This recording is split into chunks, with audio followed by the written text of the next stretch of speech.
नमस्कार देवी और सज्जनों। मेरे इतने सालों के अनुभव में ज्योतिष में जब मैं किसी की पत्री देखता हूँ और उस पत्री में अगर डाइवोर्स या सेपरेशन के कुछ इंडिकेशंस हैं और अगर वो हो जाता है तो ऐसे कौन कौन से सूत्र हैं जो मैंने सम्मिलित किए हैं इतने सालों के अनुभव में, प्रैक्टिस में, वो आज आपके सामने मैं प्रस्तुत करूँगा। And the topic of this video is that what brings divorce or unpleasantness in marriage? How does one find out? कैसे आपको पता चले कि ये कुंडली का मिलाप ठीक नहीं है या ये कुंडली मेरे लिए ठीक नहीं है। तो अगर आप एक एस्ट्रोलॉजर हैं या आप खुद भी अपनी कुंडली में ये देखना चाहते हैं तो ये सूत्र आपके बहुत काम आएंगे। तो मैंने कुछ 15 सूत्र लिखे हैं, आप एक कॉपी और पेन लेके बैठ सकते हैं या फिर इस वीडियो को ध्यान से सुनिए और इसको सेव कर लीजिएगा कहीं। अगर आपको कंसल्टेशन की ज़रूरत हो तो मैं 9742881188 पे अवेलेबल हूँ और मेरा यूट्यूब का चैनल है एस्ट्रोनोमी। आप चाहें तो उसको सब्सक्राइब कर सकते हैं। आपको बेहद एक इन्फॉर्मेशन, बेहद ज़रूरी इन्फॉर्मेशन महादशा अंतरदशा के बारे में आपको और कई सारी चीज़ों को लेके, वास्तु को लेके, आपकी स्टडीज़, लव लाइफ, मैरिज, आपका प्रोफेशन, उसके ऊपर मैंने करीब 105 वीडियो मेरे अपलोडेड हैं। तो आइए शुरू करें कि पहला सूत्र है कि if the seventh house, the lord of the seventh house in the horoscope is placed within 10 degrees from Mars, then the marital life will not be harmonious.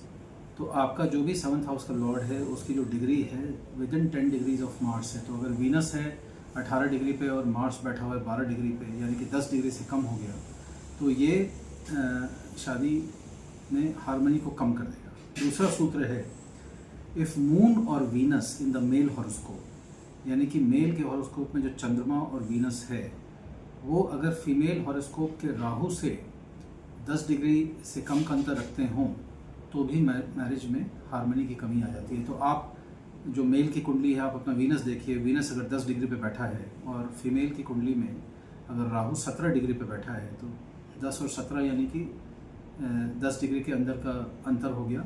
तो यहाँ पे आप पाएंगे कि ये शादी में हार्मनी या पीस को खो देगा। अगर नीच का मंगल हो, डेबिलिटेटेड मार्स हो और वो एसेंडेंट से, फर्स्ट हाउस यानी लग्न से एसोसिएटेड हो और उसके साथ राहु या केतु का कंजंक्शन हो, यानी कि मान लीजिए आपका लगन कर्क है और उसमें मंगल बैठा हुआ है और साथ में अगर राहु बैठ जाए और 7th में केतु आ जाए, ऑटोमेटिकली 7th में केतु आएगा, तो ये भी एक सूत्र बनता है कि ये शादी नहीं चलेगी, ये डिवोर्स तक पहुँचा सकती है। Likewise, debilitated Mars in the 7th house and its conjunction with Rahu or Ketu can also probably form the same disharmony. अगर दूसरे घर में कुंडली का जो दूसरा भाव होता है उसमें अगर डेबिलिटेटेड मार्स बैठ जाए, नीच का मंगल बैठ जाए, क्यों? क्योंकि जो दूसरा भाव है वो आपके कुटुंब का है, फैमिली का है, फैमिली पीस एंड ट्रैंक्विलिटी का है। वहाँ पे अगर नीच का मंगल बैठ गया तो वो भी फैमिली लाइफ को बेहद डिस्टर्ब कर देता है। साउथ इंडिया में, दक्षिण भारत में मंगल अगर दूसरे घर में है तो उसको हम मांगलिक मानते हैं और अगर वो नीच का बैठ जाए तो ये तो और भी दिक्कत वाली बात है। इसलिए ऐसी कुंडलियाँ जिसमें नीच का मंगल दूसरे भाव में है तो उसको अवॉइड करें for marriage. When combust planet placed in the 2nd और 7th हाउस, तो मान लीजिए वीनस कंबस्ट हो गया 7th हाउस में, वीनस 10 डिग्री पे है और सूर्य जो है समझ लीजिए 12 डिग्री पे है, तो वो कंबस्ट अगर हो गया तो वो मैरिटल हैप्पीनेस में कमी लेके आ जाएगा। When the lords of 2nd and 7th are combust, तो एक हो गया कंबस्ट प्लैनेट्स का बैठना और एक हो गया जो दूसरे और 7th हाउसेस के जो लॉर्ड्स हैं अगर वही कंबस्ट हो जाते हैं, यानी कि सूर्य से 10 डिग्री के अंदर में आ जाते हैं, तो वो भी मैरिटल हैप्पीनेस को ख़त्म कर देता है। The sign occupied by moon and Venus in male horoscope happen to be the houses of Saturn and moon.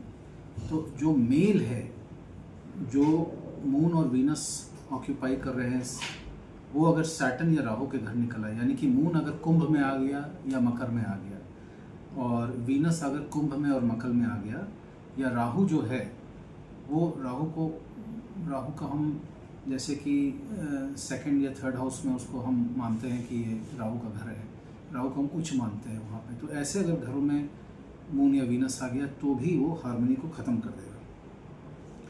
The 7th house in female horoscope and the house of Mars in male horoscope, अगर ये same हो जाते हैं, 7th house in female horoscope, तो अगर 7th house में 12 number sign है female के हॉरोस्कोप में, और मेल के हॉरोस्कोप में मंगल भी 12 नंबर में बैठा हुआ है, यानी कि मंगल पाइसेस में मेल के हॉरोस्कोप में है और फीमेल के हॉरोस्कोप में 7वां घर जो है उसमें पाइसेस है, तो भी ये डिवोर्स या अनप्लेजेंटनेस तक ले जाता है।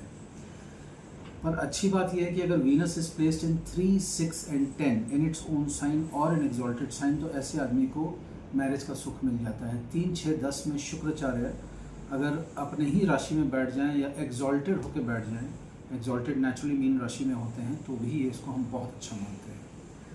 7th house, 7th Lord in the 8th house, ये मैरिज को नहीं चलाता है, डिजीज़ में एफ्लिक्ट कर सकता है और पार्टनर में भी afflicted of disease, bad nature, disobedient, ये मैरिटल हैप्पीनेस को बेरेफ्ट कर देता है। जो 13th सूत्र वो है कि इफ़ वीक मून, कमज़ोर चंद्रमा अगर 7th हाउस में बैठ जाए और 7th हाउस का लॉर्ड अगर 12th में चला जाए, तो भी ये मैरिज को बहुत बुरी तरह से एफ्लिक्ट कर देता है। 14th सूत्र is that the 6th lord placed in the 7th house, then there is no marital happiness. छठा घर जो होता है रोग, रिपू और कर्ज का होता है, रोग, रिपू और कर्ज का होता है, तो ऐसे लोग रोग, रिपू और कर्ज अपने मैरिटल लाइफ में लेके आते हैं, बट वो बहुत फेमस होते हैं, विक्टोरियस होते हैं, वेल्दी होते हैं, एडवेंचरस होते हैं, despite loss of bliss in the 7th house.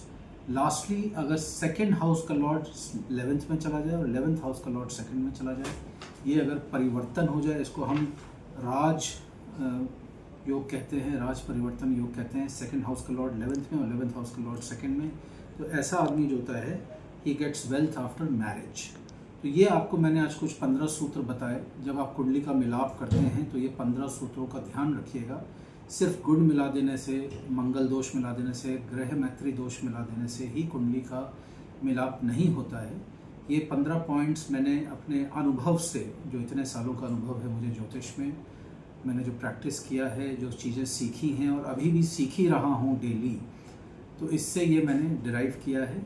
शायद ये वीडियो आपके काम आएगा। इन 15 पॉइंट्स को बहुत बेहतरीन तरीके से आप इसको ऑब्ज़र्व करें अपनी कुंडली में और तभी अपनी मैट्रिमनी के लिए हाँ भरे, नहीं तो उसको अवॉइड करें। अगर आपको कुंडली का मिलाप करना है astrologically as per Vedic astrology, then I am always available. You can just reach me at 9742 881188. Thank you for watching my video and thank you for your patronage. Your comments on my video are a big source of encouragement for me, and I promise you to keep more such videos and keep you updated. Thank you till we meet again.